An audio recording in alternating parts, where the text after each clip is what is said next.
What's up guys? For today's video, gagawa po ako ng torta na small shrimp, yung dry. At saka wala po ako makita ng sariwang shrimp na maliliit. Ganito. Dry po siya. Mahirap po maghanap sa lugar dito. Haluan ko po siya ng itlog. Or sa Tagalog gagawin bang ukoy, ganun. Tapos, isang spoon na cornstarch para kumapit.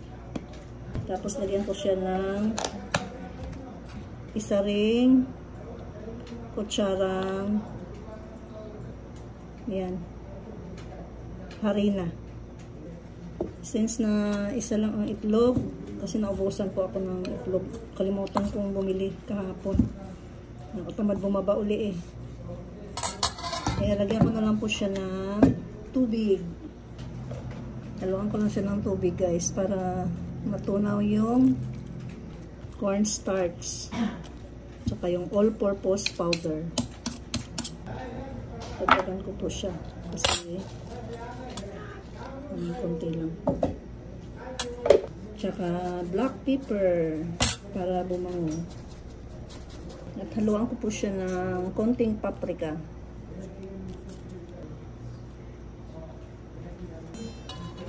Ayan na siya guys, nakamix na. Ayan na guys, mainit na ang aking mantika. O, itong dami, gagawin ko pong 3 salang.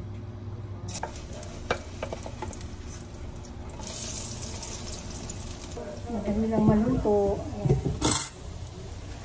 Wala po akong narinig dito na nagbebenta ng sariwang ganito, shrimp na maliliit. Ito na.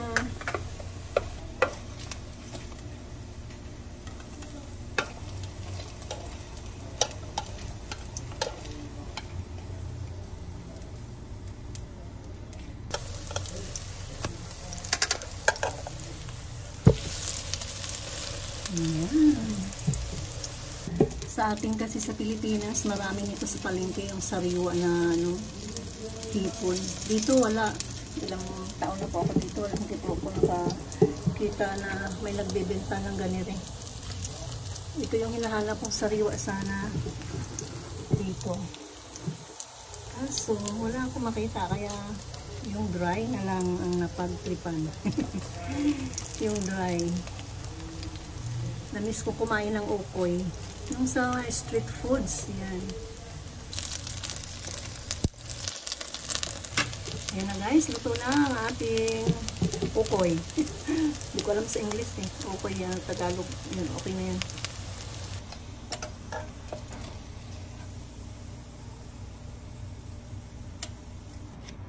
Ayan na siya guys.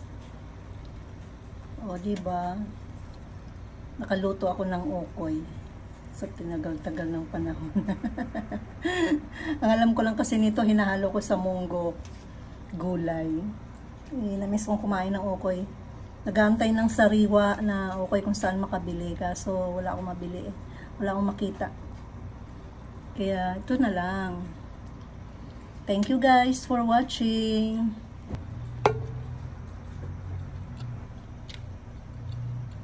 Bye. See you on my next video. Have a blessed Sunday, everyone.